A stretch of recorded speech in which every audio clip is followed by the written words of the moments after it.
everyone, and welcome back to Apollo's Odyssey. Ooh, my mic is a little high here.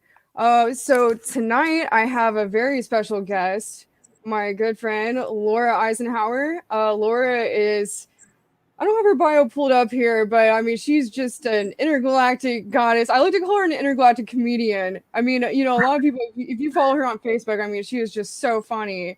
And honestly, she's like my favorite comedian ever.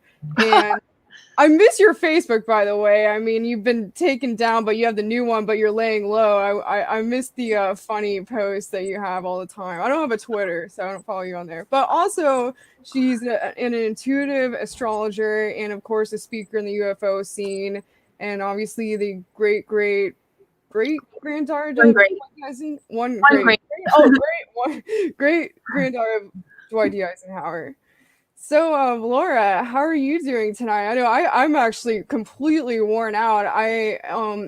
My audience, I know you're probably wondering why I have this background and not my crazy mirrored space fireplace, but the reason is I'm actually on a golfing trip in Palm Springs right now. I'm learning how to golf, so I'm coming to you live from my Airbnb, and there's kind of a party going on in the background. So, I mean, if you hear loud music or people come in, just don't worry about it. We'll just go off that energy, I guess. So how are you doing, Laura? Oh, gosh. I mean, that's one of those questions where it's like, oh, the short answer or the long answer? I'm hanging in there, and I'm doing good in the sense that I really feel the goals that people like you and me have, as far as the missions we came in with are going to succeed, and victory is inevitable. But it's just like, the constant processing of all the different headlines and stuff coming through. And I'm not talking about like fake stream media, just the Fake full stream. That's an interesting term. I haven't heard that one before.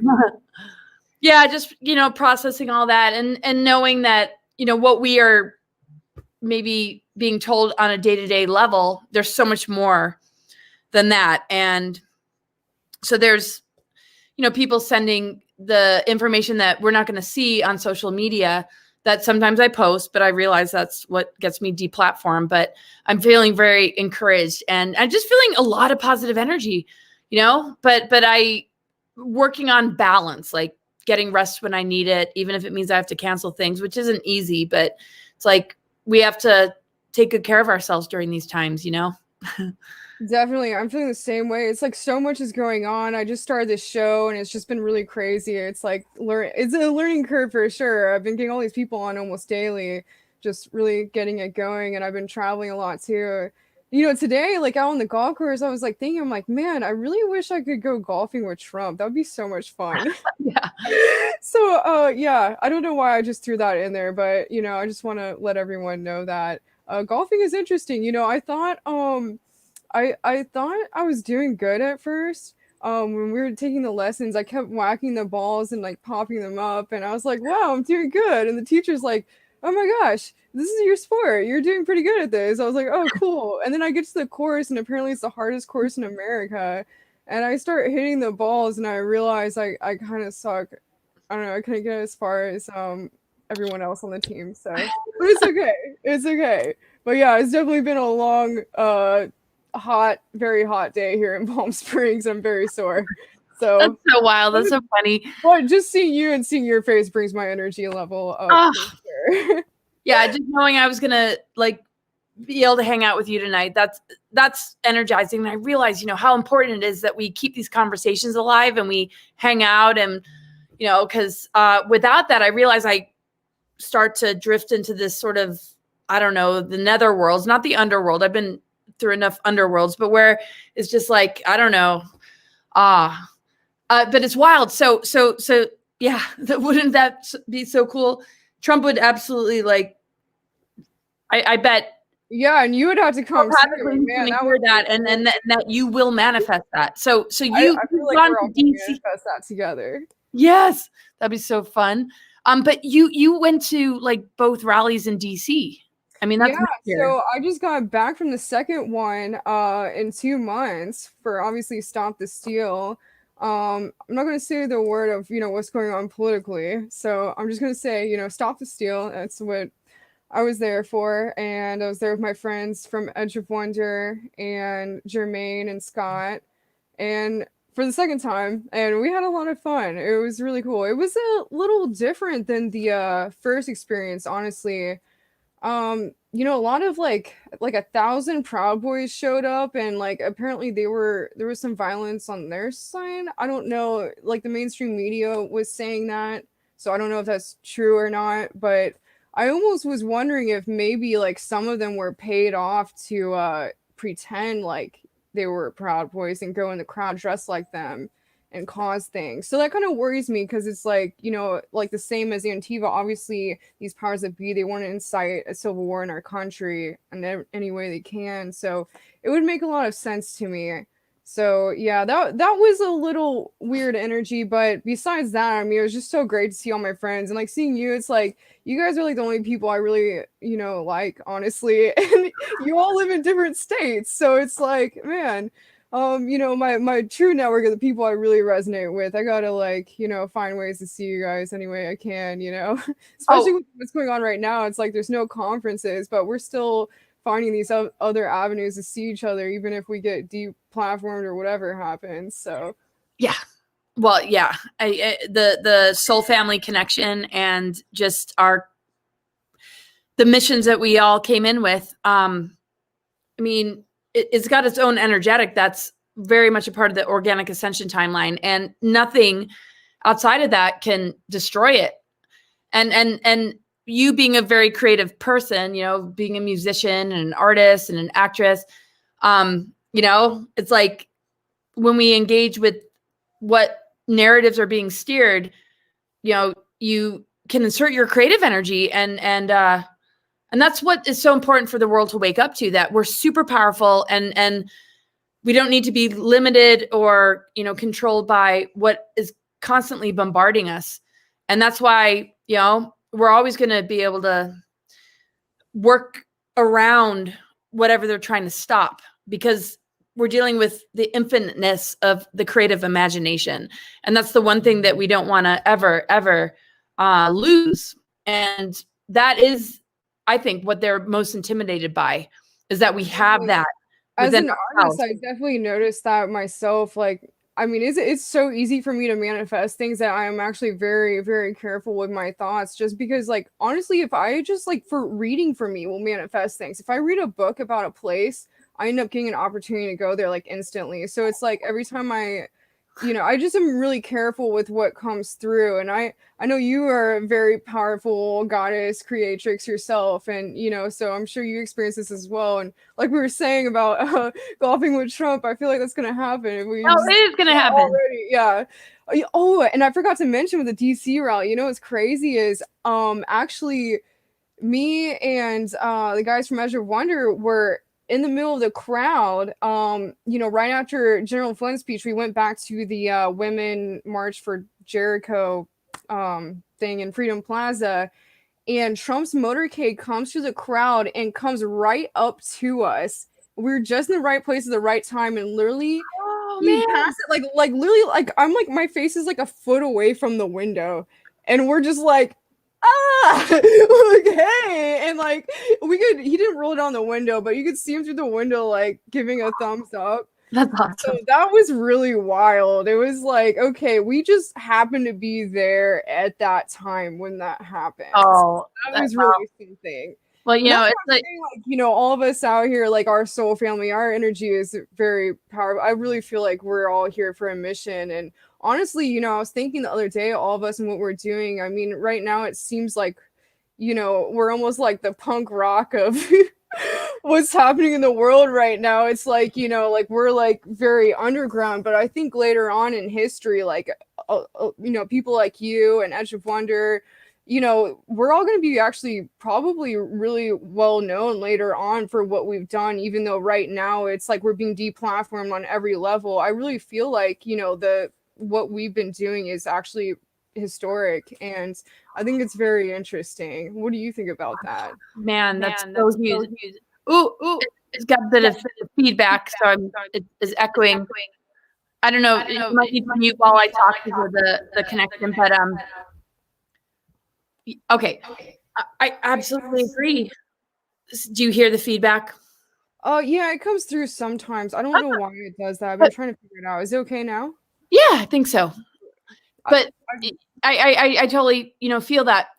There's so much projection and misunderstanding when it comes down to, the kind of missions that you and me and a lot of our other friends and colleagues have come in to like really manifest, where it's like either conspiracy theory or, if you're a Trump supporter, it must mean that you're a Republican, or you don't realize that both sides are owned. But it's like, no, we've been trying to say that, yes, most of the time that's been the case, but this is different. This is about protecting our freedoms. It's not about, Trump worship or some kind of cult thing. And the way that people throw around words makes it very difficult to communicate.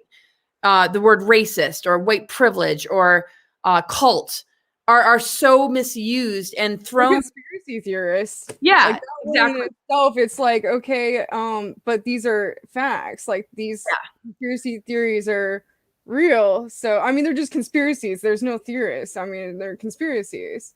I mean, maybe there's some out there that are theories, but that's what I like to say to people when it's like they always like as soon as you start talking about these kind of things, it's like they just want to write you off as a conspiracy theorist, and then that means like everything you're saying is like bullshit or whatever. Yeah. When really, we came in with the similar mission of like human sovereignty, being able to activate and upgrade our DNA and go through this incredible journey to begin to awaken our greater potential and abilities, because we're so freaking powerful. And it's kind of like freaky to see people cheering on their enslavement. Like they're literally defending something that is taking them down a road that is very disturbing. And I kind of look at it like, there's so many of us that are just trying to warn you about a house that's on fire and you need to get the heck out of it. Like it's not about right or left. It's not political. It's about preserving our birthright and our DNA reconnection that has been compromised for thousands of years. The mainstream media, it's like it puts all these people, the people that only listen to the mainstream media and think that's the only incredible thing. It's like they all end up in this echo chamber, and everything they say, it's like, and here, that's all they hear. And then it's like, if you're outside it and you're coming with this other information, it's just like instantly, and it's like, they don't even really like watch the news as much as more like all their friends are telling them things, and and that's where they're getting their, or like the late night shows, like the comedy shows, like I mean, I guess maybe I shouldn't name the shows just in case, but there's all these different comedy shows, and it's like I actually realized like a lot of my like people my age, a lot of them will really get their political information from these shows, and it's like that's not, I mean, first of all, that's the most insane propaganda there is. I mean, it's like you watching those shows, like it's like they're just given a script to read of like, it's not even funny. It's just like straight up propaganda, and it's like, but to me, it's like I try to like I'm around the I have a lot of friends that are like this, and obviously living in LA, and it's like I feel like I have to bring I have to like meet them at their level and just give them a little bit as much as like I feel like they could take, like I'll just give them like little facts of like, oh, but what about this, like Trump declared the KKK a terrorist organization, or just like random like facts like that. And then Biden's behind the crime bill that unnecessarily put away a lot of and I don't even like to label or say black or white, but it's like the blinders are on, and now we're being face masked. It's like in a time of a prophesized ascension window period. And I just have to, just say, as far as the creativity thing and watching one's thoughts, I remember when I was, my background is wilderness expedition leadership, but to get the degree, we had to do a bunch of sciences, and I always bombed like, tests and things in school. I had the worst attendance. But when I, was able to like kind of fine tune the direction I wanted to go in, one of the classes I had to take was microbiology. And I remember just reading, because this was around the time where, you know, HIV and AIDS was really like what it's sort of similar to what we're dealing with now with the COVID. That was like the big, you know, thing back then. And I remember like studying all this stuff, you know, and certain things where it's like, oh yeah, you know, you might have had an encounter that wasn't so good. But when I was reading it, I started to develop the symptoms that they said that one would get. And I realized how much the mind control can literally create the very thing that you don't want. And then I realized, I was like, oh, this is hilarious. Because they said one of the symptoms is that you'll get a twitch. And then while I was reading it, I started to get this twitch. And I'm like, I'm being mind controlled here and I'm not going to go for it. And they had a panel of AIDS patients and people that were struggling with HIV. And I said, none of these people are sick. This is mind control. This is a targeting tactic. And I've always carried it from that point forward. And I told the teacher, the science teacher, you know, what I was getting. She goes, you need to go into immunotherapy. She's like, you're right. She's like, there's so much more to this picture. Then I found a mistake in one of the textbooks. It was a textbook that had been around for like 40 years. And I was like, this formula is not correct. And I told her, and she, for some reason, she liked me, thank God. And she passed it by, you know, some professionals, and they said, you're right. This is an anomaly in the, so what, you're going to correct the textbooks? But it's the power of the media. That is the weapon right now. The Mockingbird media and all these narratives that they're trying to steer captures people, and it literally sucks them in to the point where their creative channels are infected by the very thing that they don't want to create, but then they're part of creating it. And, you know, that's so important what you're saying, because I've noticed that myself, and I've been saying it to all my friends that are like, you know, not a part of like the kind of scene we're a part of, and you know, just like my friends in LA that aren't into like conspiracy stuff and everything. I'm like, you know, this, like, I really feel like this, you know, what's going on in the world health wise right now, I'm not gonna say it, I really feel like it's almost like a placebo thing. It's like a lot of these people, like, they're so worried about getting it and there's so much fear, it's like then they end up, you know, passing away from something else. And I actually had my uncle and my grandpa, they both died this last year, and it wasn't from, you know, what's going on in the world right now, but they both did get flu shots 2 weeks before that happened. So I don't know, but I really feel like, you know, just thinking about it, like you said, it's like that I really feel like it's just manifesting it. It's like, to me, like in my mind, it's like I am not getting it. Like, you know, I'm just not letting that vibration come to me. And I've honestly, like, I went to Mexico and was partying with no mask on and all these rallies, and I mean, I'm fine, but I don't know.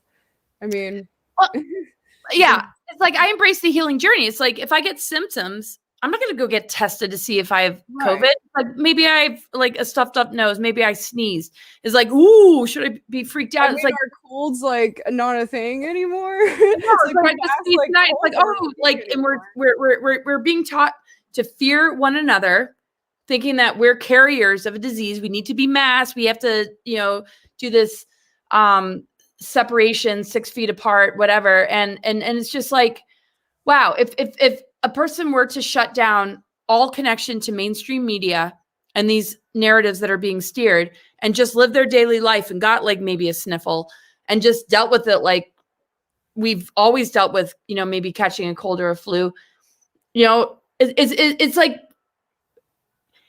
it's overemphasizing something that breathes life into an aspect of our human experience that doesn't need to be this amplified. And this is a part of the New World Order agenda, is the trigger events, the psychological operations, in order to siphon and harvest it to manifest this artificial timeline.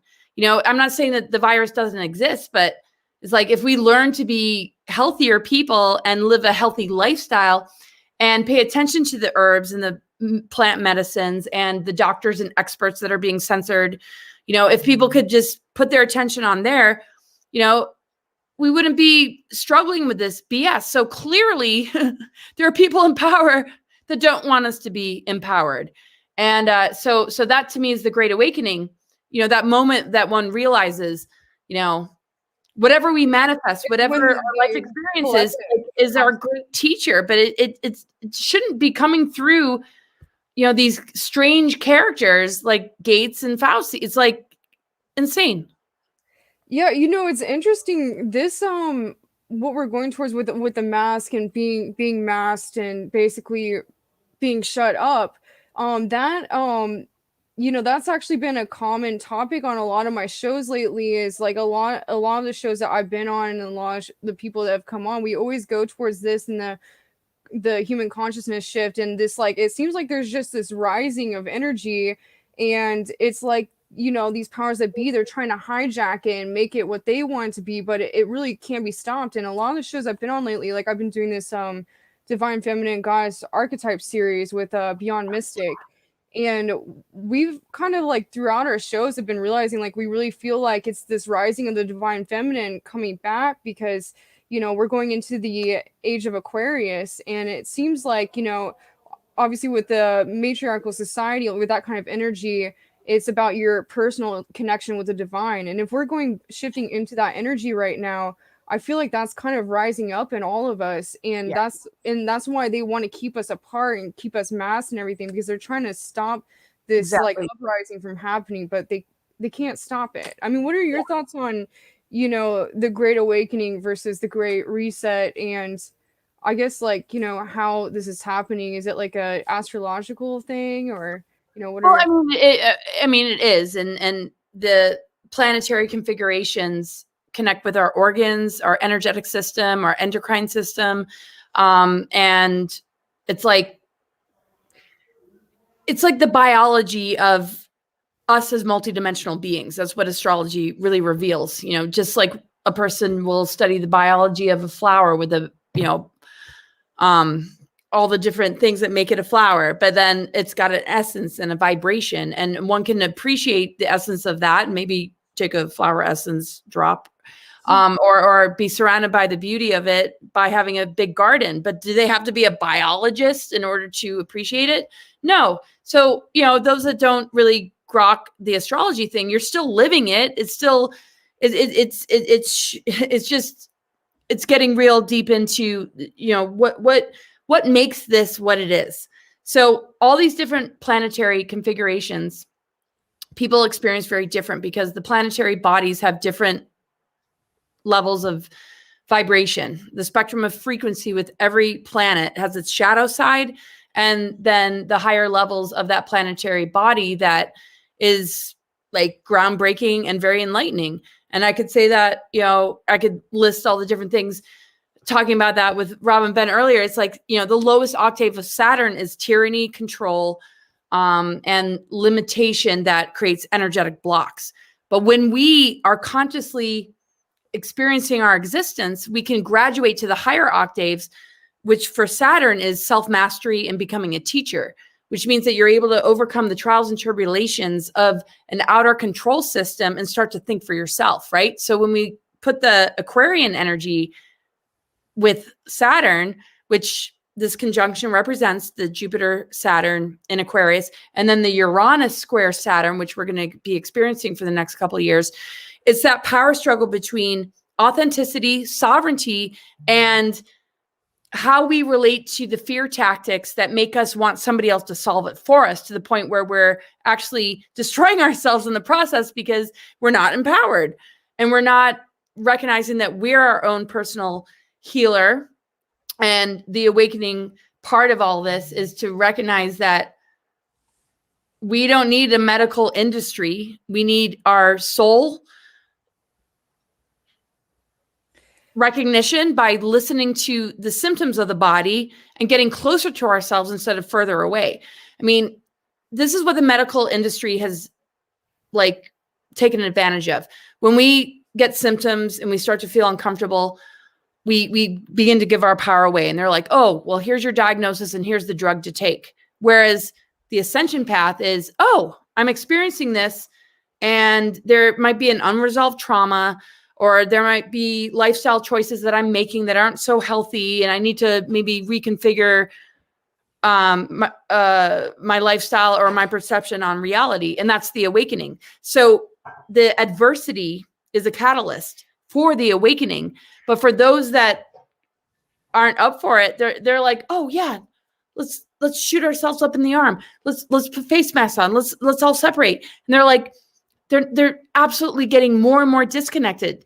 And then that goes into the AI and being assimilated into the AI, which is connected to agenda that is a part of this deeper galactic history that we don't learn about in school. That history has been wiped, and they're trying to rewrite history in order to just keep people in amnesia and total like unawareness.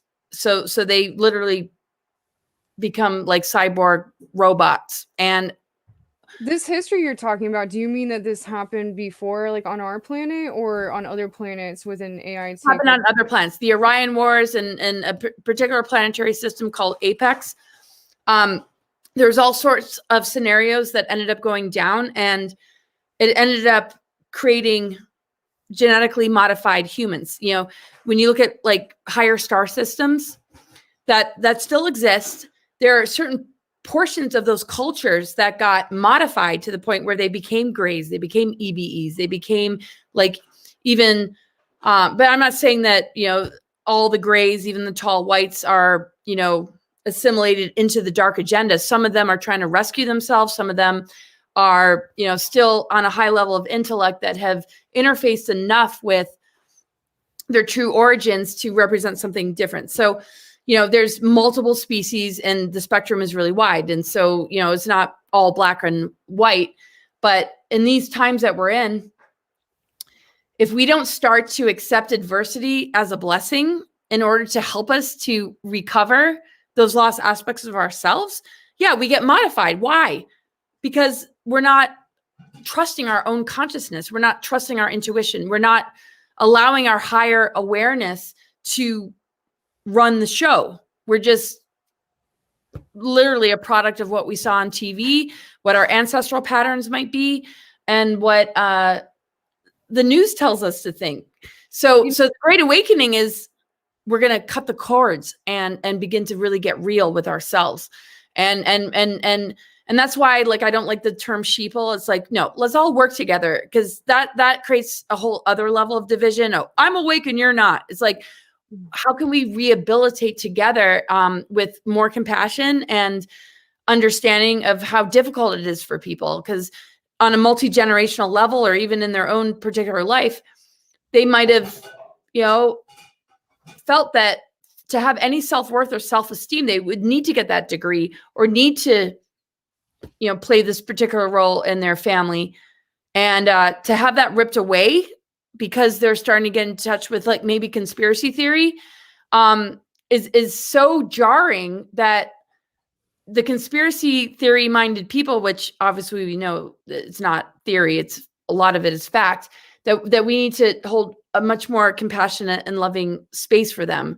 Because, it's like, you can't wake a person up, being insulting. And this is what's so crazy about the left and the infiltration of the left and how digressed that side of things is going.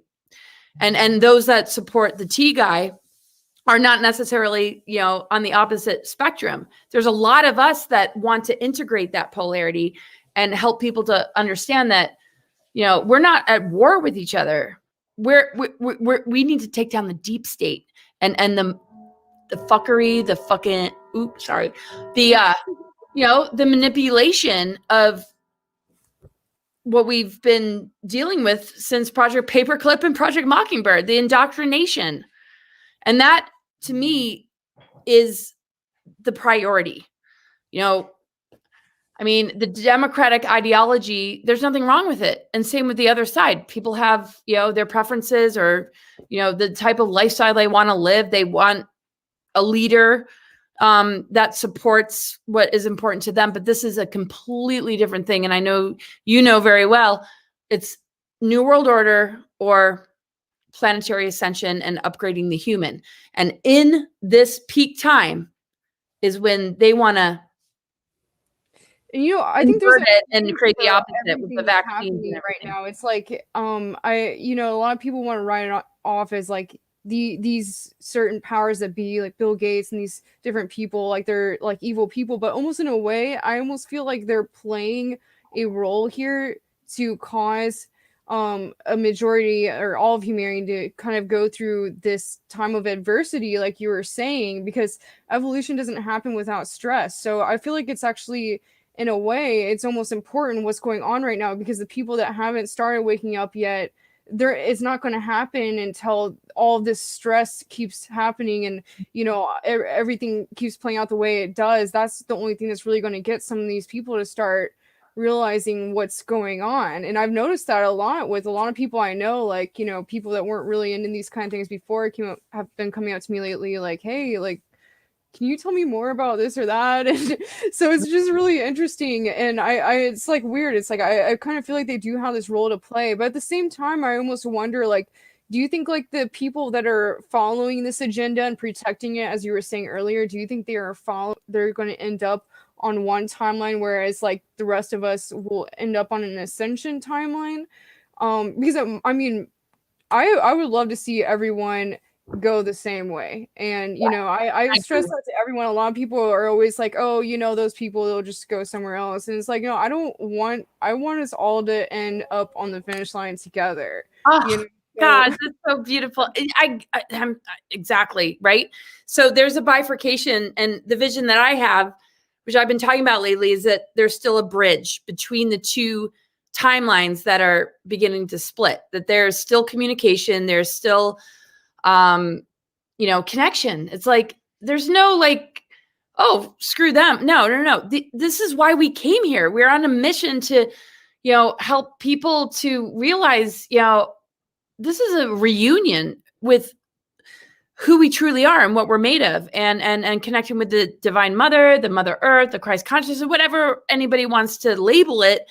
It has to do with what is authentic, what is living in integrity, what is in recognition of what we're capable of as far as healing ourselves, as far as manifesting things, manifesting our dreams and visions, having our creative energies connected to something so much greater than those that are trying to steer the narrative of like where we're going as a human race. So when you know, a bunch of like compromised men, even women, of course, talking about climate change when they're not talking about geoengineering and chemtrails, it's like, I'm sorry, you know, Or weather modification. yeah, it's like there's no point to talk to you. And you know, and the Epstein thing, you know, was very eye-opening for people. And then, okay, there's the flight logs and like who's who. Everybody's trying to figure out who's who. And it's very difficult because it's like, it's difficult to know who to trust. But I feel the reason on a spiritual sort of higher level of why this is taking place is because we need to learn to trust ourselves. We need to learn to trust, you know, our creative powers and abilities. And it's not up to them to decide the fate of humanity. Right, that's the thing, is like everyone's always complaining that these We gotta powers starve them. and what they're doing, and that, you know, like, oh, there's these evil people running the show, and it's like, what about you? Like, what are you doing? You know, and you're totally right about that. It's like, it's almost like everyone's looking externally for like a daddy or something, and it's like, no, like, be your own person. You don't need this, you know.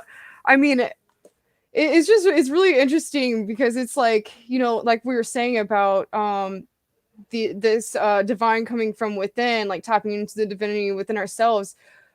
I'm actually curious, like, what do you think the idea of what does fifth dimensional consciousness mean to you? Like, what would it be like being on that level of consciousness, and do you think that's what the awakening is shifting to? Yes, and I feel it goes way beyond like 5D. To me, the 5D, which we are in the growth period as a humanity to begin to enter, has to do with the throat chakra. That's the fifth chakra. And the fifth chakra, or the number 5, is connected to the ether. It's connected to the fifth element. So when we look at the symbolism of like the pentagram, earth, air, fire, water, but ether is the fifth element. And the inversion of it is been symbolic in, satanic ritual abuse, sort of like, even though it's not going to reveal itself, it uses those symbolisms and those inversions in a very sort of like kind of cloaked kind of way in order to, so when we look at the fifth element, it has to do with the 13th sign of Fiacus, the mother arc energy being grounded back on the planet, and how that is healing the toxicity of our elemental nature, because the nucleic acids of our DNA is elemental. All the different platonic solids. So the most damaged element, as far as the way we relate to it, has been the ether and the dodecahedron platonic solid. All these reversals were put in place, and the dark mother reversals and a very, very dark and manipulated history has been the result, like religion that is not really sharing empowering messages. Is just, you're a sinner, you need to confess, and you're just lowly. And then, what we see in the political sphere. So this is now available. As of 2010, the sun started to move through the 13th sign of Fiacus, and it's creating this reconnection with the mother energy. And when we look at that, like you're talking about, it's like we find that source within ourselves to begin to help us to heal, instead of constantly freaking out and saying somebody else has to fix this, something else has to solve this. They've built the matrix around the vulnerability of trauma. That's why there's trauma-based mind control, and that's why there's been false flags of world wars. And yes, not false as in people didn't get hurt, false as in what the bigger story behind these wars are, something that we're not being told.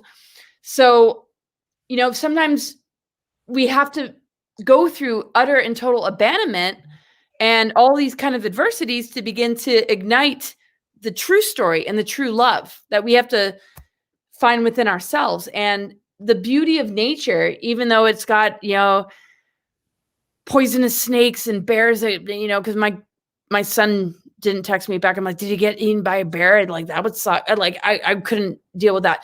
But being a wilderness expedition person, if you're riding the right frequency, even the most poisonous and dangerous creatures are not the enemy at all. And so the integration of polarity is what needs to happen, because the unconsciousness is what's being targeted. As long as we stay unconscious, and they use all kinds of means to, keep us sort of in amnesia, once we shine a light on our unconscious energy, we recognize that we're multidimensional and we're like really creative, and the things that we might fear might become our ally and best friend. And that's what's going to start to knock out the reptilian agenda and, the digression of any kind of humanoid, starting from Lyra, where it begins to become, a gray ET or something that wants to abduct humans in order to regain the genetic material that they gave up because of a belief system or a lack of clarity about who they truly are. And so a lot of those scenarios have different places in the greater timeline. Some are very hostile, and some are a lot more benevolent, but it's like there's this greater agreement going on. And I've learned a lot, working with clients, where I've seen like almost every scenario under the sun of these sort of agreements with, off-planet entities, and how the ones that are sort of more the rescuers, that one might say, oh, it's the Pleiadians or it's this or that. That's almost like a representation of that person's higher self saying, I'm not going to be enslaved, and I refuse it. So the minute that anybody recognizes that within themselves, they're going to help knock out the great reset and be a part of the great awakening. I mean, it's like, it really is a choice. So I don't know if I answered your question though. No, I don't even remember what my question was. But I feel like, I was going to say something along with that. Is I really feel like it's been a common theme on a lot of my shows. Is we've been talking a lot about, I guess, different aspects of self-mastery And it seems to me it's like what we are working on within ourselves is also being reflected in the collective. And I've really noticed that in my own journey. It's like a lot of things that I will work through within myself, I notice it reflected around me.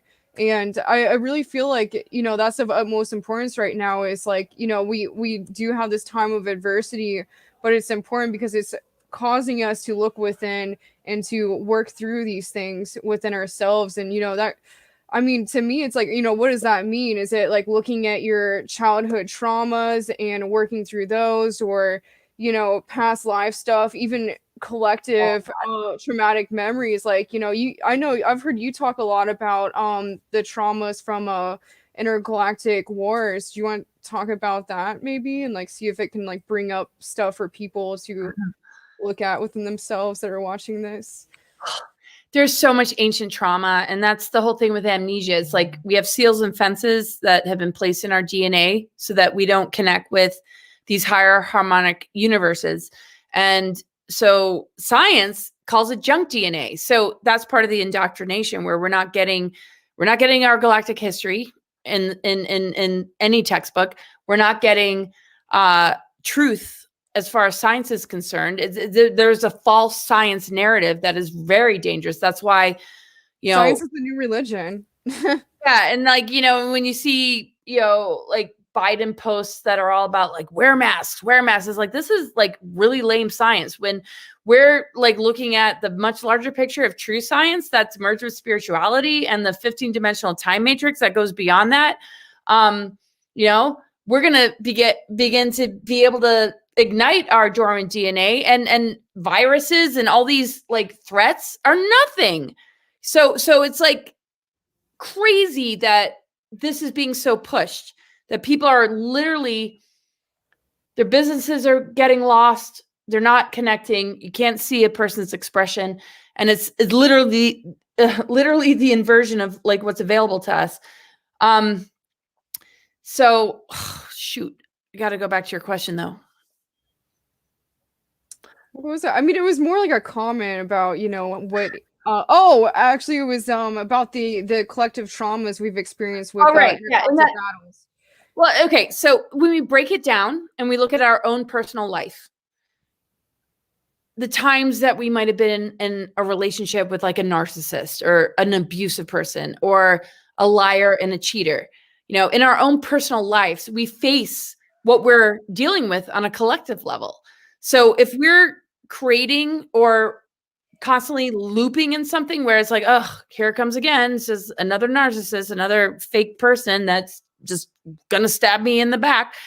To break that pattern, we have to, you know, do some work on ourselves. Not to say that, you know, I'm not into victimhood, but I'm definitely like knowing that we have to claim where we've been victimized and begin to go into the healing process without staying stuck in that victim consciousness. It's like, okay, well, that happened to me. So what am I going to do? I'm going to be a warrior. I'm going to overcome that obstacle. I'm going to be a spiritual athlete instead of having the same thing slam me down over and over again. So that's the co-creative part of it.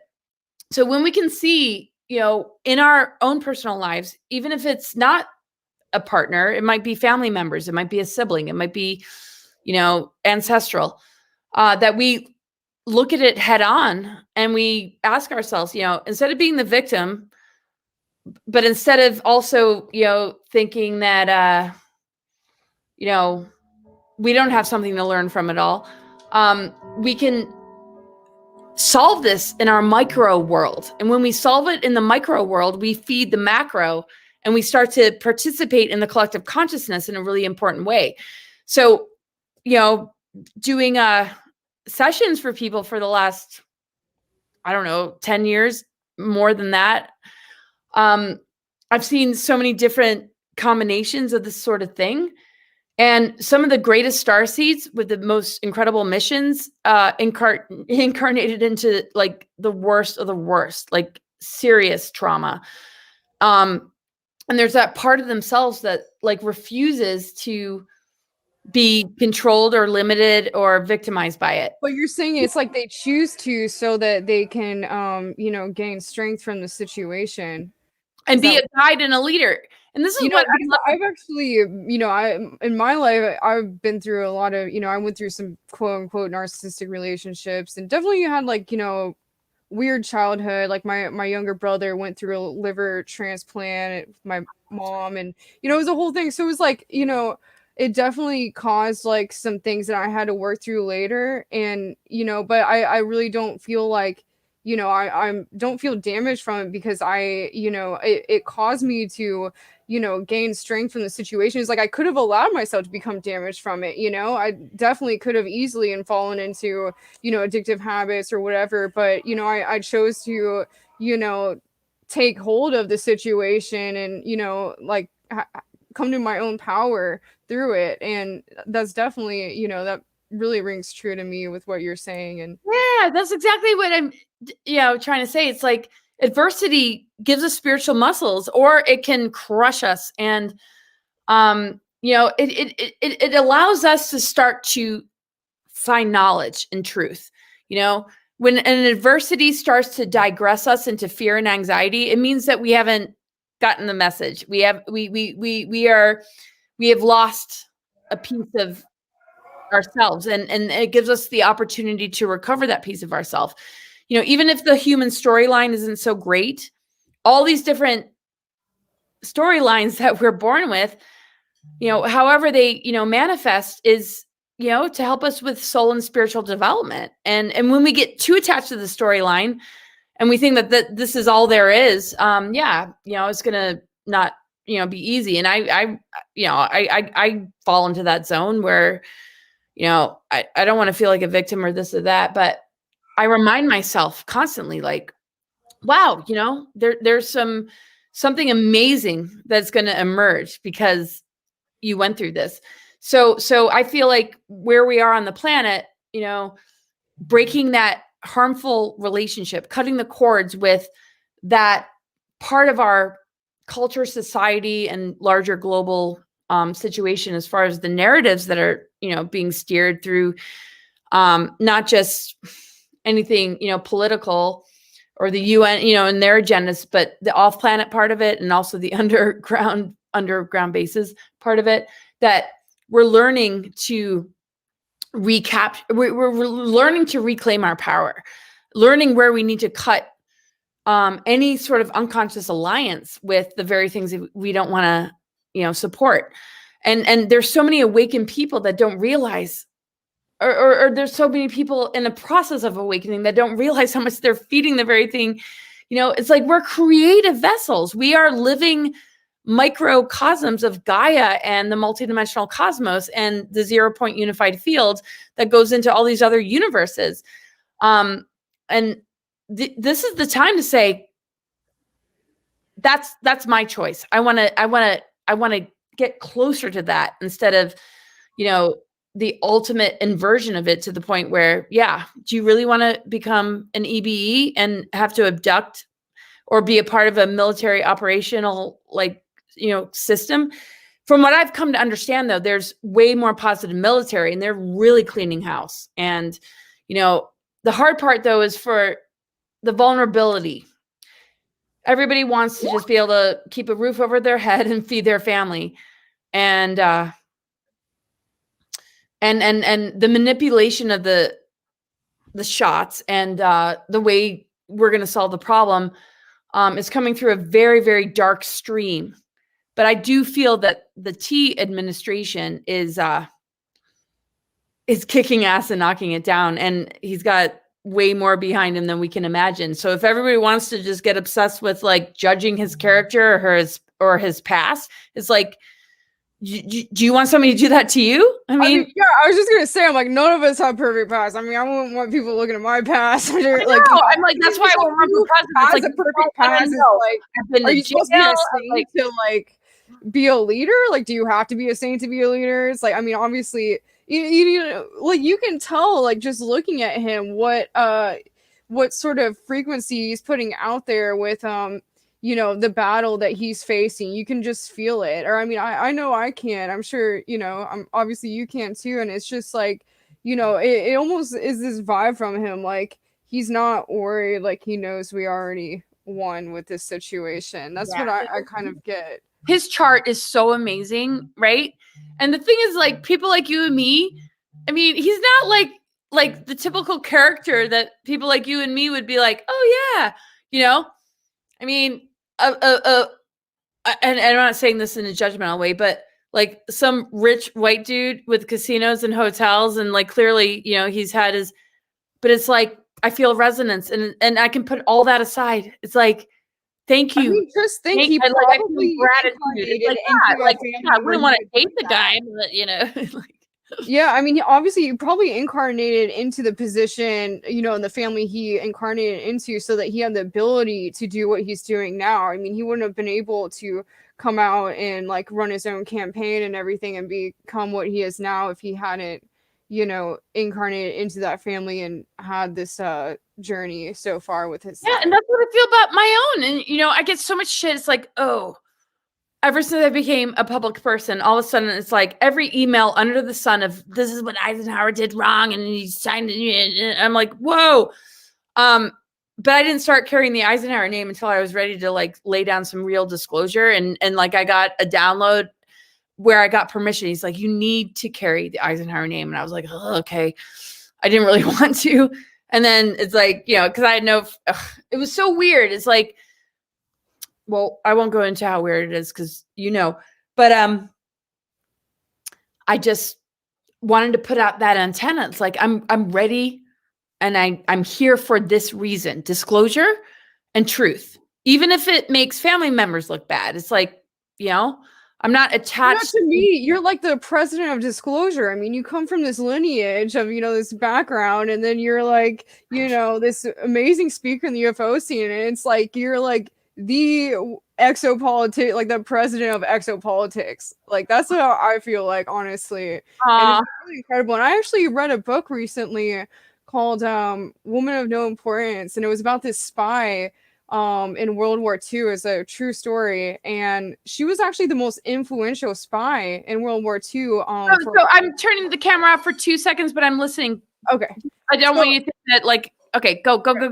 Okay, so basically, like she as disguised as a American reporter, she starts working with British intelligence and goes into Nazi-run France at the time. It was obviously the Nazis had taken over, and she disguised as an American reporter. She really brought in tons of spies, led these insane it was like resistance kind of tactics where she would send people out to destroy their supply lines, and she did all this crazy stuff behind the scenes, and then she would help bring in new people, and she was really the best at it. I mean, she was the most well known for what she did, and a lot of men that were spies that were coming in, they would kind of like, she would get some backlash from them, but really like what she did was incredible and really helps change the tide of World War II into our favor.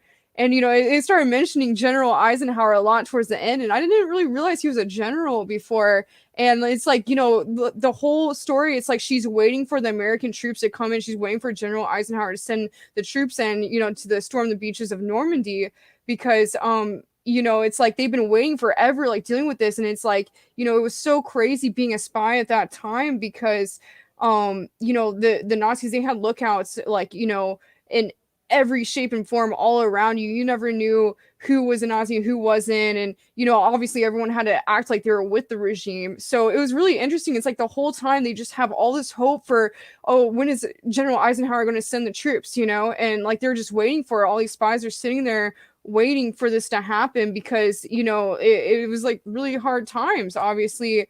And, and it was just so surreal for me reading because my grandpa, who, not the one that passed away recently, but he was also in the military. My grandpa, my dad's side, who passed away a few years ago, he actually stormed the beaches of Normandy, and he got 2 purple hearts and 4 bronze stars. And it's just like, to me, I was just like, wow, you know, it's just really incredible, all the history of this and, you know, where it's at now. And it was just, I definitely recommend the book. It was A Woman of No Importance.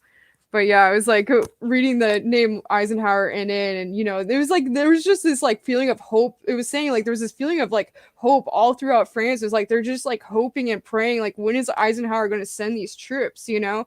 And it was like, and then as soon as that happened, it was like, and actually they had already kind of won the battle before that happened with this group that her name was Virginia Hall, the spy. She got together a resistance at the top of this mountain. And what's interesting about that whole situation is at that time, a lot of people in France were for the Nazi regime. Like they didn't realize at first. It's just like how it is with the left now. It's like they don't realize what they're a part of until it's too late. It's like, oh, all of a sudden people are getting shipped off to concentration camps and they're like, oh, that's kind of crazy, but it's not me. And then it gets worse. And then they're like, they can't say anything anymore because they're already in it and they're compromised and they have their, you know, kids to take care of and they're like an officer or whatever they're doing for the government. That way that them and their families are okay. And it's like, I feel like that's where we're at right now with what's going on right now. It's like, it's the beginnings of it. And it's like people like me and you, we realize it, but like, you know, a majority, they don't really realize it yet. And it's just like a really crazy feeling. It's like, yo, okay, like we don't want to go this way again, you know?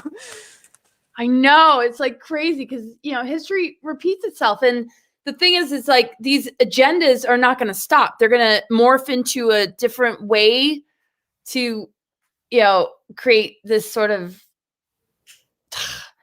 war on human consciousness. And, you know, and what's crazy is, you know, Eisenhower didn't really win the war. He did in certain ways. I mean, he was able to warn us about the military industrial complex, but it's like, it's going to take a lot of curious people and researchers and experiencers to really help us to understand what does that mean? You know, because the history books say, oh yeah, we won the Second World War. It's like, well, why are our skies being sprayed? You know, it's like Project Paperclip and all these operations. Really, I mean, you're right. It's like we just honestly we're in like I don't want to say the word like a Fourth Reich right now, you know, and it's like we're seeing the beginnings of it. And it's like really what we did was, and I'm probably not, you know, Eisenhower, but these elements of the deep state at the time had brought these people, these Nazi scientists over to America and just started working with them. I mean, they just saw what they were doing, and that goes in with full disclosure and all those kind of topics as well, because obviously there's a lot of disinformation, and that's what makes it so confusing. But, you know, the good news is there are more operations connected to positive military and benevolent off-planet beings that are making sure that their dark agenda won't be successful. And so honestly, I'm not worried. I feel like the harder this right, you're a part of that. You're like literally a part of that, you know? So, and that's why we just do what we do, right? It's like, you know, we have to wake up in a human body every day. It's like, it's like, oh, but it's all a part of this greater thing on a super galactic level. And you're like mega galactic, right? So you're mega galactic. I like to call you the intergalactic comedian because you're just so funny. That's like my unofficial name for you. I mean, obviously you do all these other things, but man, I miss your funny Facebook posts. It's like you're like, you know, making fun of the cabal and everything, but at the same time, it's like really funny, and I just love it. You're so funny. Oh my gosh. Well, oh my gosh. Well, it's so amazing to be here with you because, like, I mean, I freaking love you. And we've had so many incredible, like, adventures together in Sedona and at, you know, these events. And, you know, sometimes I like, it's very easy for me to leave my body. And that's always been an issue. I drift away and it's like, oh, well, I got to run my physical body. And like, I'm not fully here.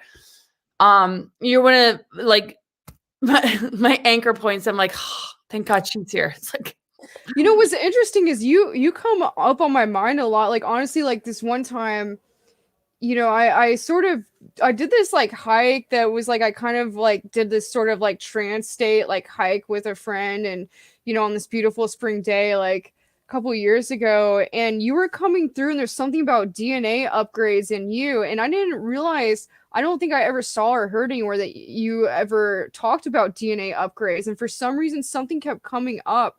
And yeah, I mean, definitely, you come up on you're definitely soul family, or we're definitely connected in many different ways, because I definitely, I feel that with you 100%. Just like Ben here, definitely feel the same way about him. Oh yeah. When I hear from you, I'm just like, oh, it's like. But yeah, no, yeah, I've been talking about the DNA stuff, but yeah, I mean, I don't know if you wanted to wrap up here. I don't know how long you wanted to go on. I did want to ask. Oh, well, I mean, I could talk to you all night. And yeah, are there questions? I mean, I'm not in a rush to go away, but at the same time, I know you've been golfing all day, and you're. I hope I'm curious. Do you hear any loud noise? Because people have been yelling and they're playing pool really loud. I've not heard it. Okay, I think my mic is okay. I was worried. They're not forced to socially distance. What? Well, like it's almost like rebellion and revolutionary. Like, isn't Newsom trying to keep people from gathering together at parties? So yeah, maybe I shouldn't be talking about. I'm like such a rebel right now, right? People do not listen to that. Technically, we all work together, so I mean, everybody should be gathering together because we have an essential, yeah. So man, it's how they're. You know what's funny is like that's going on here, and it's like no one cares. I mean, literally, it's not like phase one. Like it was last March, is people are driving around. There's mad traffic. I mean, and what's also interesting is actors in the entertainment business is considered essential now. So me as an actor, I'm technically an essential worker, and it's like, if this is really that serious, then why am I? Is it that essential to film movies? What? This is a huge part of your mission, that like you are spearheading like the transformation of a very, very compromised industry, and you're bringing back the beauty and goodness of being a true artist. And so it's really awesome. It's like, man, you're so strategic as a soul. It's like, it's so fucking awesome. I'm so that means a lot. Really good news. Yeah, no, you all right. I need to ration my passion but seriously, like I don't know, that was just funny. I just started thinking of the Facebook post I accidentally posted earlier. Oh right. Well, you said okay, so everyone knows, in case everyone came here looking for this, on Facebook I did a little live feed just for like a couple minutes, just talking about this show coming up. And after I posted it, I captioned it, "I'm about to do a live show with Laura Eisenhower, blah, blah, blah." And for some reason, autocorrect changed it to a live shower with Laura Eisenhower. Oh, right. It's like, oh, well, that's interesting. Like, I got some pretty wild comments. But, right. Like, people were like, someone was like, coming out of the woodwork. I think some people are going to be viewing your show for the wrong reason. I was like, what do you mean? And then I looked at it, I was like, oh, okay. And then I texted you. That my name rhymes with Dyson shower, right? And I was like, yeah. But Ken's clear to delete that. Back.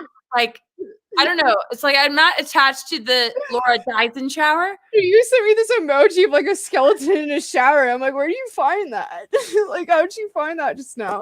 I've learned all this stuff. It's like I've never been very tech savvy, but it's like I figured out how to do the fucking. It's too fucking funny. But I thought that it was Laura like Eisenhower right now, and now I was like, oh, Laura Eisenhower. It's like, so everybody, if I do die in the shower, I Apolla, would you channel me and just ring in my message if I don't make it? No, of course, don't say that though. That's not gonna happen. But yeah, just so, and in case anyone was coming here for the previous post, it's not that kind of show. It's not that kind of show. to bring it to you.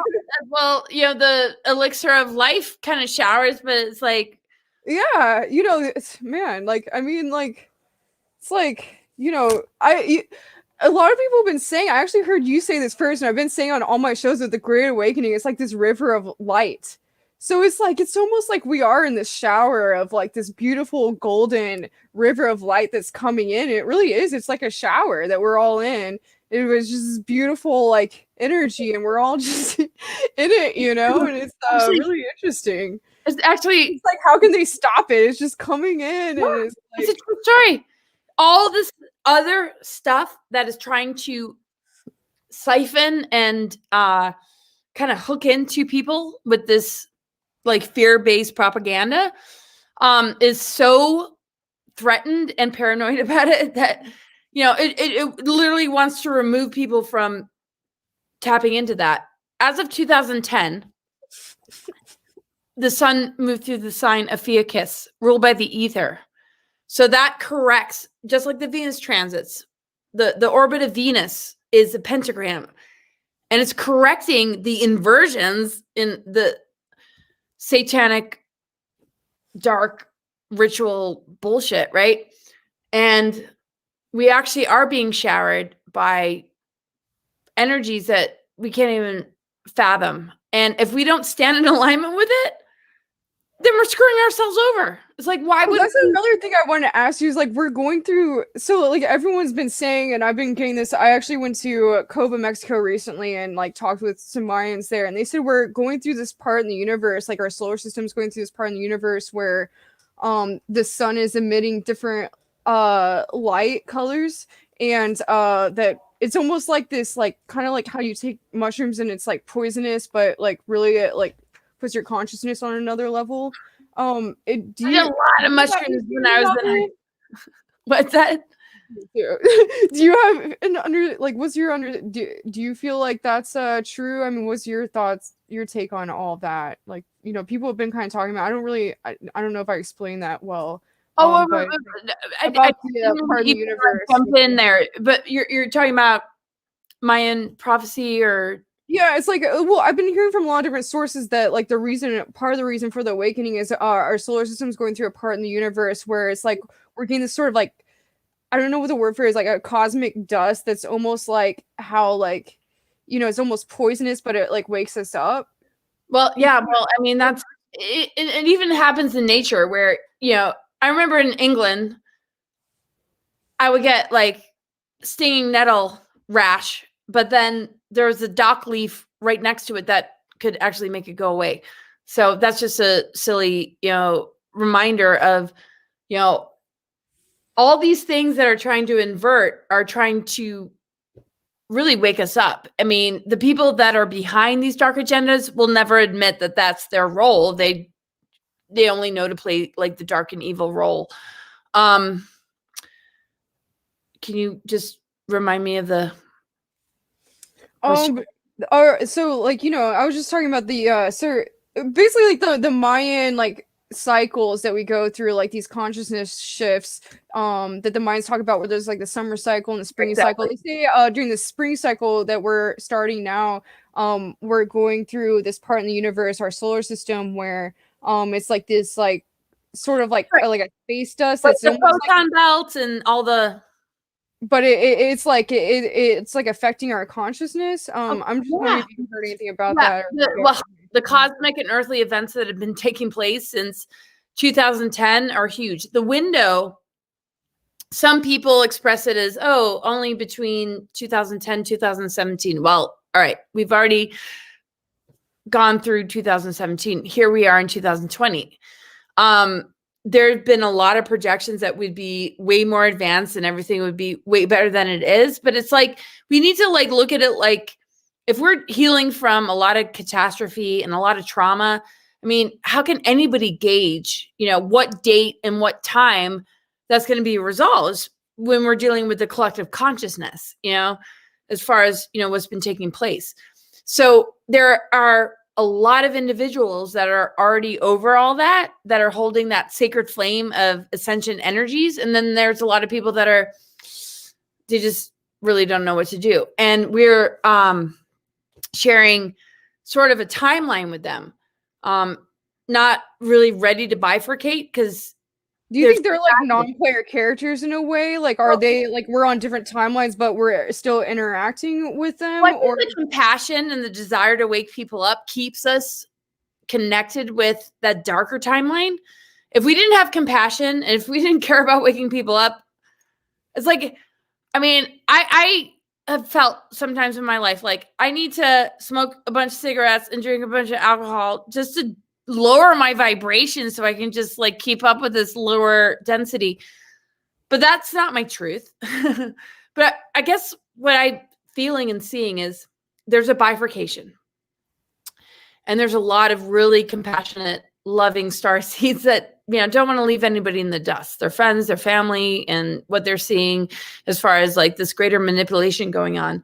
And it's like very hard to just be like, oh, I'm out of here. It's like, yeah, you know, if we didn't have that storyline to contend with, we would be in the higher densities that we came from, you know? And I feel the same way about all the highest densities.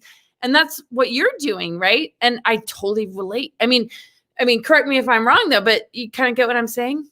Yeah, no, I seriously, like I mentioned earlier, it's like all these people, like they're saying like, oh, like, you know, some of us are going to move on and some of us aren't, and some of us are going to, you know, awaken and some, you know, aren't going to make it. And I'm like, no, I don't want that to happen. I don't think that should happen. I think we should all move on. I think we should all get to the finish line, or at least, you know, the next phase of the journey together. Well, you and I have that in common. Unity consciousness. And I actually watch Michael Dad a lot. I don't know if you I think I saw him mention you on a show before, but he preaches like unity consciousness, and to me that's of utmost importance. It's something that's really means a lot to me and that I look into a lot. And I feel like, you know, you like the idea of us like being separated in the ego mind, it's like I think we were all one before, and then like the universe, like, you know, that's what like God is to me. It's like the universe is like we were all one, and then we like thought like, what would it mean if we saw ourselves from the outside? And then like just the thought of that split us apart, and you know, we became what we are now and we forgot about it. But I think what it's about and what we're trying to get is that moment of coming back together and becoming the one again. And obviously we all have that collective that we can tap into within ourselves, but to me that's of utmost importance. And so to me, like leaving people behind, I don't want to do that, and I don't think that's right. Yeah. I don't like when people just write that off. It's like, no, I want us all to end up on the finishing line together. Oh my gosh, you know, that's the most beautiful thing I've ever heard, and I'm so right there with you. It's like, you know, it's really freaky to wake up every morning, you know, like we all do, being in the level of consciousness that we hold.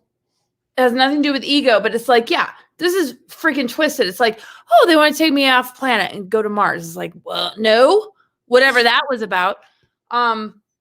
They're all. I've had some compromising moments. Like I actually, you know, it's crazy. I was at this party, or well, not party. It was a small gathering in Hollywood before I left to DC, and this person like randomly came that I didn't know.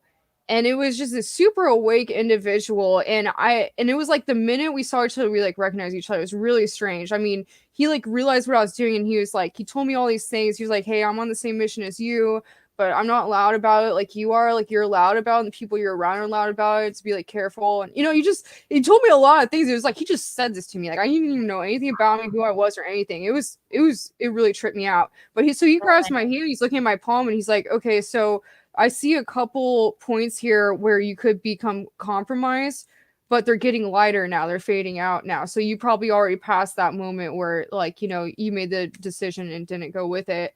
And I definitely have been through those moments myself. And that just really confirmed things to me. It was like, as soon as he said that, and then he said, like, keep going on the path you're on, I was like, okay. And I've been feeling that, like, opening up lately. Like, you know, I know that, you know, I'm definitely on my soul mission. It's like, you know, and I say this because not to like, you know, brag or something, but it's like I really feel like it's of utmost importance right now for everyone to tap into their purpose, because that's what's important. It's like if you aren't doing what's right for you, you aren't doing what's right for anyone else, and you need to like step into that, because it's like everyone has their role to play right now, and that's the only way I feel like we're all going to move on together and get to that finish line together and come back. together. Brilliantly and beautiful. I mean, it's like that is like your soul and your heart. Like, you know that.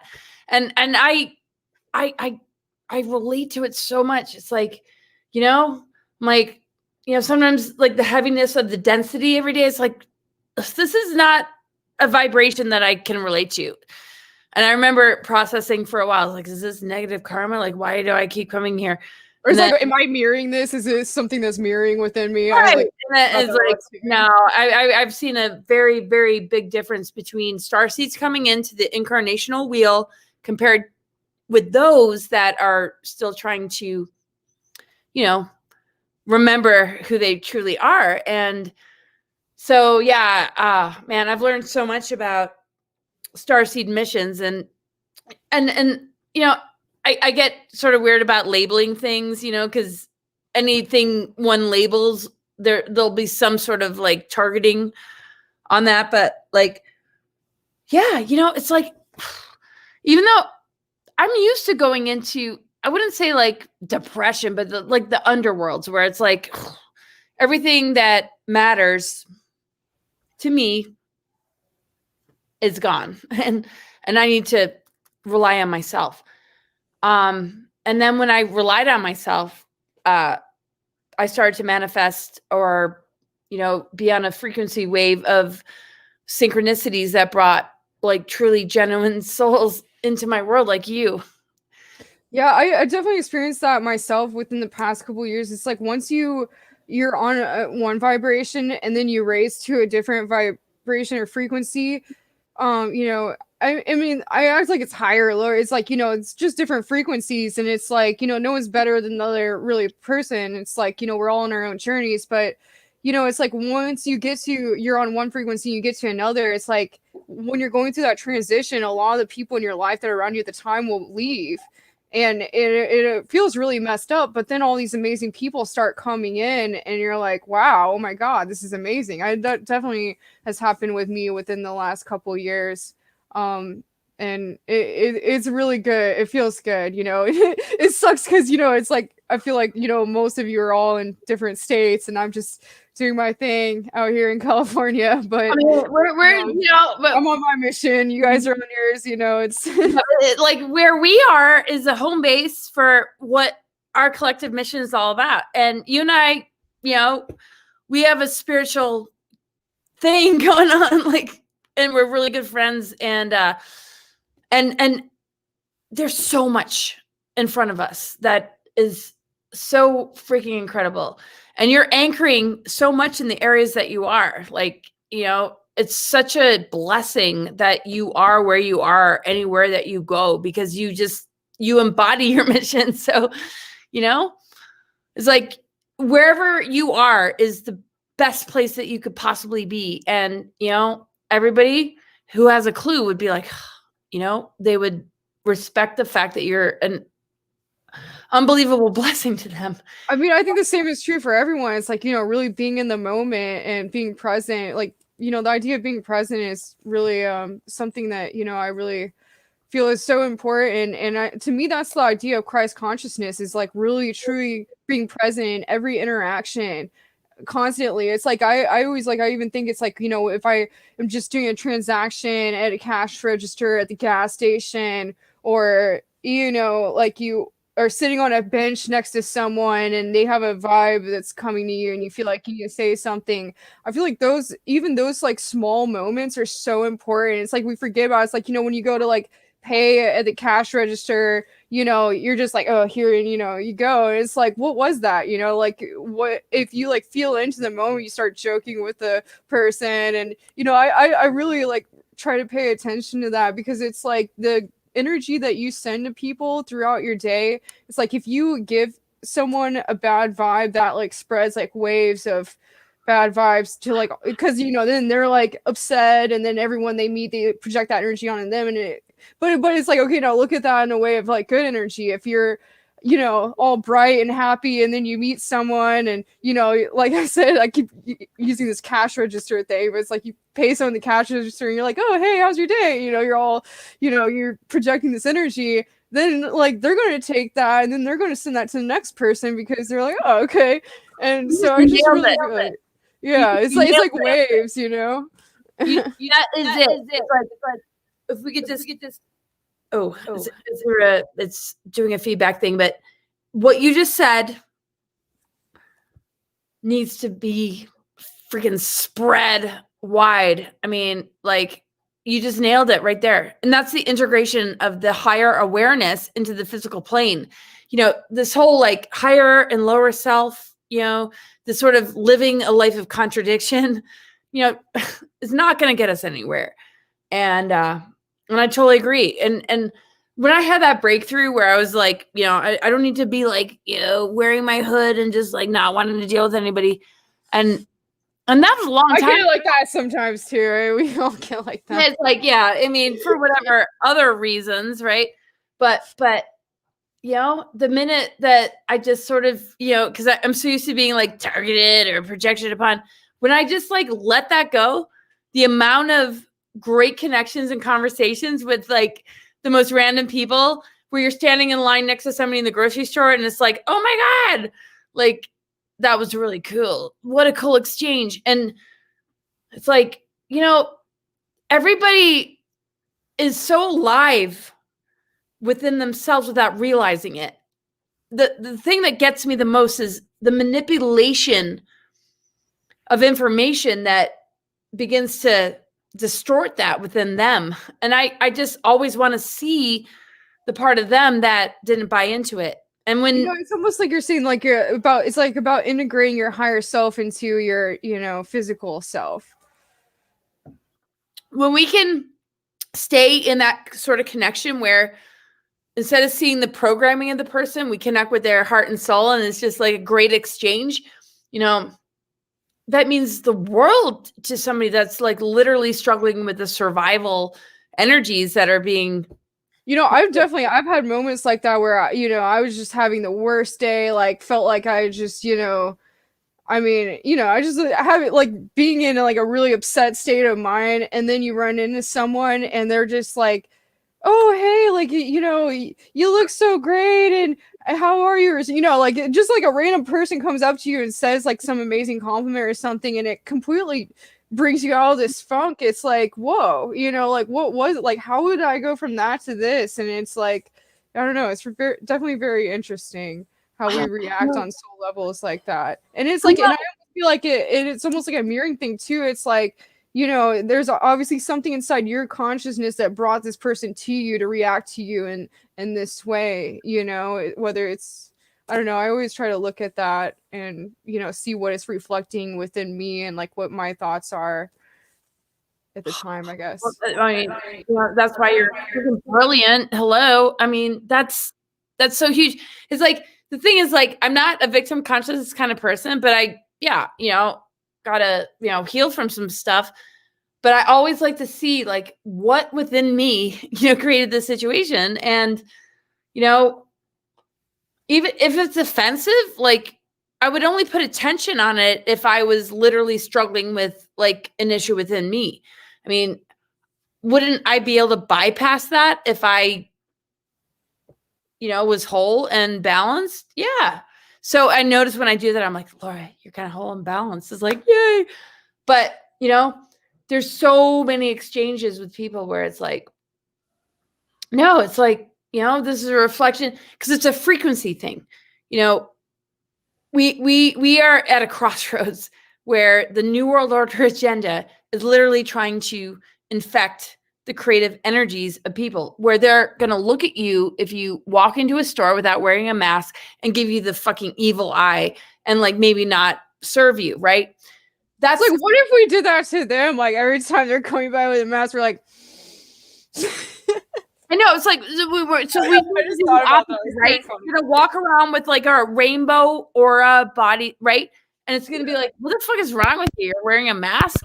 Like, no, we don't want to shame you. It's just like, come on, join with the liberation of humanity and like, you know, step into the organic ascension frequencies, because I don't want to say it's embarrassing, but it is. It's just like definitely.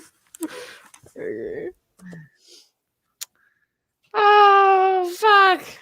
So Man, this has been so fun. Is there anything else you wanted to? I'm sorry, I felt like we were wrapping things up, or was there more you wanted to say? I mean, I could talk to you forever. I feel no. Well, we're gonna do this again and again. Yeah, anytime. Come on my show anytime. Oh, please. And Dude, honestly, after I was on your show, I sold out of all my spears, and I was not prepared for it at all. I had like 30 spears, and I sold out of all of them like the next day, and I was like, "Oh my god!" Oh yeah, everybody they loved the interview, and people were just like freaking out. Yeah, I'm like trying to make more really quick. I was like, "Oh my god, if I'm on Laura's show more, I'm going to need to make a spear factory." I don't know how. There's so much that we're gonna do, and I know that. And yeah, I mean, if I'm gonna put anything out there, I do have a Q&A show tomorrow at 12 Pacific time, and it's just like, ask me any question. Portal to Ascension is hosting it, and that was their idea. It's like, if you guys have any questions. But yeah, cosmicgaia.org is where you can find me, and I keep the website updated. I learned all the tech stuff, which is crazy. I'm learning it too. It was so hard, and I thought like I couldn't do it. But then I'm like, you know what? I can do anything. I can learn anything, even though it's like not my forte. I'm not going to say that anymore. It is my forte. It's just your forte like painting or like making a sculpture is just with electronics that don't like my energy sometimes, but it's okay. Right. Oh my God. So, we have that in common. I'm like, I figured out all the tech stuff. I'm like, no, you need to hire somebody. You don't know how to do this. Yeah. And I'm like, I learned. And this is like part of our greater message. It's like, do not underestimate yourself, people. Oh, Ben was saying up here, he said that he wanted to do a show with the three of us together on here sometime. Oh, that'd be freaking amazing. And also, Beyond Mystic with Jean-Claude, like I was saying earlier, he's in the chat. He's been in the chat. He really wants you on it. So we've been doing this Goddess Archetype series, and he was saying he wanted to interview you, and he was like, you know what? Like maybe you should both come on together. That way, it's like because you guys haven't met before, and we could talk about one of the Goddess Archetypes. I feel like with you, Sophia would be a good one, right? Do you feel that would resonate with you? Like so many levels to that one. It's like But I've heard you do some talks on it. If we could do it together, I got this really new, awesome friend named Marisa. So she just she's a graphic novelist, and we've been talking. The Big She Bang. She's got all. So we can talk about that later, but the Sophia thing, yeah. I mean, I do relate to it. I mean, we all have those energies within ourselves.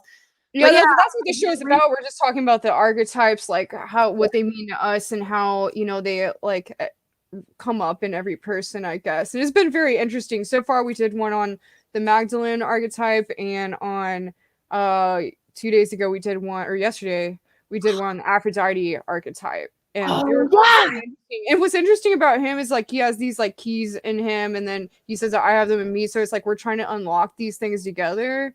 And it definitely see it happening. So yeah.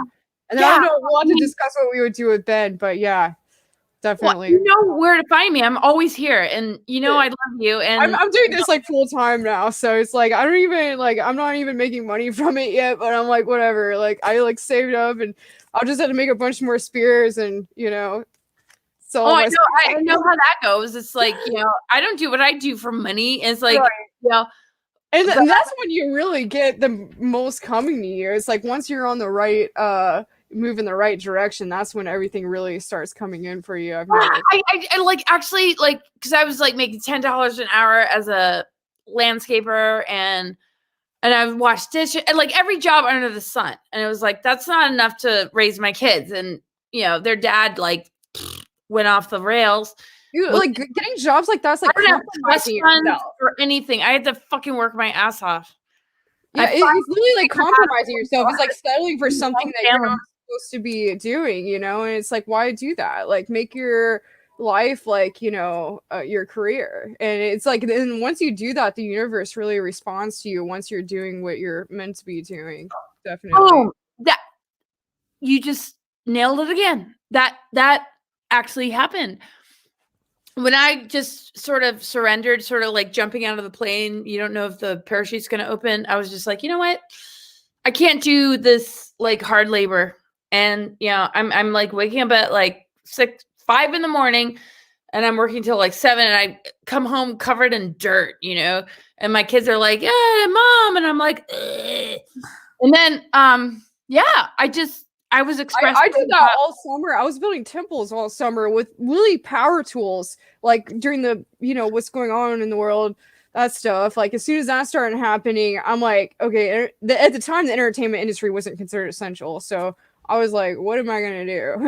Like everything I do is in entertainment. So like, yeah, I started working for this artist building temples, and I'm like literally with like power tools all day, every day. And like, I was like, this is crazy. It was like all day, every day for like 3 months. And I felt like Cinderella, like scrubbing a floor, like waiting to become Cinderella. And I'm like, this is ridiculous, But I mean, it was great because I saved up a lot and I was able to put it all into what I'm doing with this and invest it. So, and I don't know. I guess it was like a tempering kind of experience. Man, you're just like, you're in that flow and frequency, and you're bringing like the true essence of what it means to be a creative being. Like, I swear, and I know we gotta go, but I love you more than you know, and you're like one of my most ultimate favorite people ever, and I really appreciate you having me on your show. So I feel the same about you, and it's just so amazing having you on here. I'm so glad you're on my show. Wow.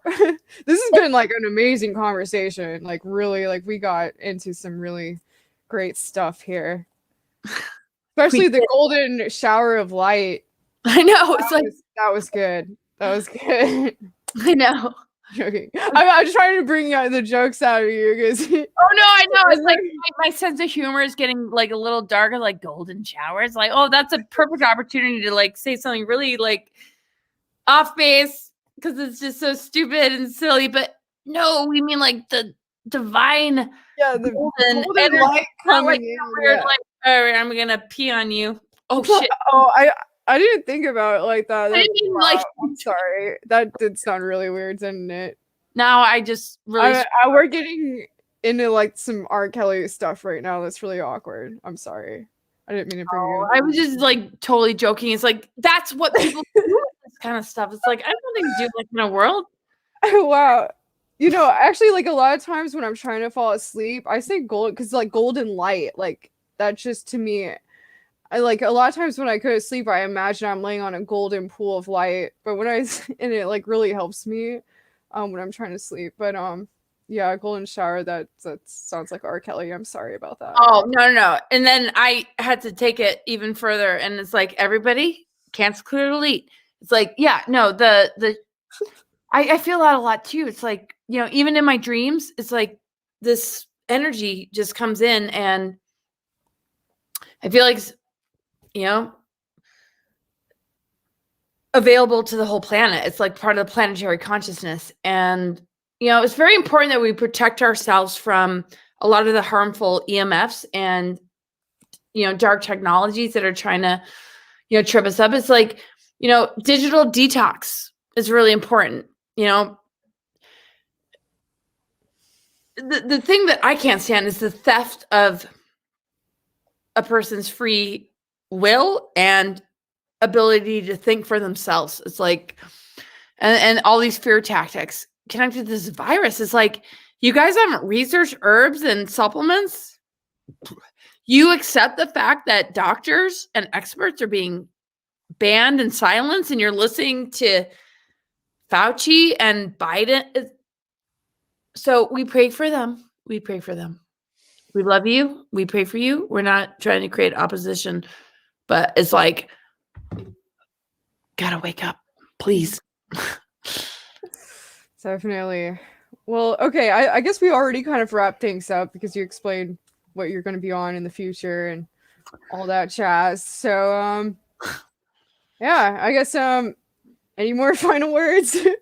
Oh gosh, it was so great to hang out with you. And, we're talking about like the real deal, like golden energy and downloads and vibes, that you can experience at any time when any of us, all of us, step away from all this shit that's trying to mess with our heads.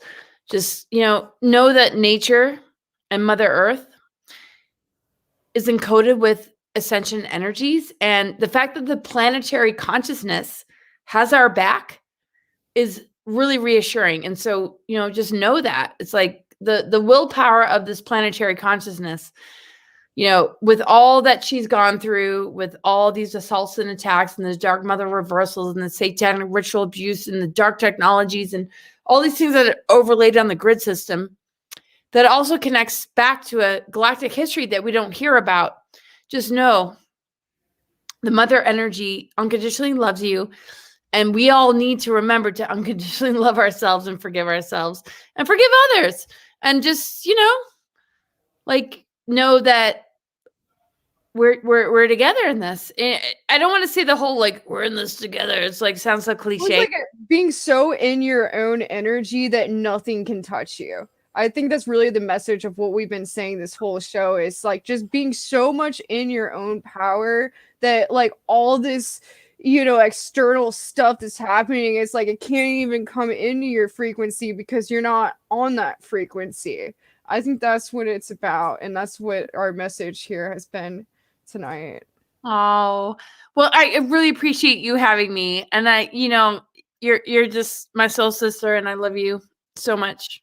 I feel the same way about you. I love you. Let's I guess we'll end this broadcast. This was really amazing. We could just go on forever. So right. Good night, everyone. Make sure you catch your show tomorrow. And I have more to come. Stay tuned on Apollo's Odyssey. Over and out. Bye.